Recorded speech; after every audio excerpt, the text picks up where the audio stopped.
दत्तात्रेयांच्या शिकवणीतून ध्यानाचं एक शक्तिशाली रहस्य जाणून घेऊया. चला तर मग. उम्हम. याचं उत्तर ना एका छोट्या पण खूप खोल गोष्टीत दडलेलं.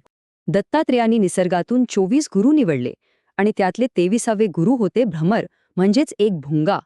ही गोष्ट खूप साधी वाटते, पण यात एक मोठं आध्यात्मिक रहस्य आहे. आता त्या घरट्यात किड्याचं जग म्हणजे फक्त तो भुंगा, बस. त्याचं पूर्ण लक्ष फक्त आणि फक्त त्या भुंग्यावर केंद्रित होतं. आणि ह्या एकाग्रतेमुळेच त्या किड्याच्या अस्तित्वात बदल सुरू होतो. आणि मग काय होतं, तो किडा स्वतःच भ्रमर बनतो. आता याचा अर्थ काय? यालाच म्हणतात ध्यान.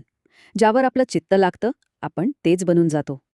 ठीक आहे, मग या कथेचा आपल्या रोजच्या ध्यान साधनेसाठी कसा उपयोग करायचा?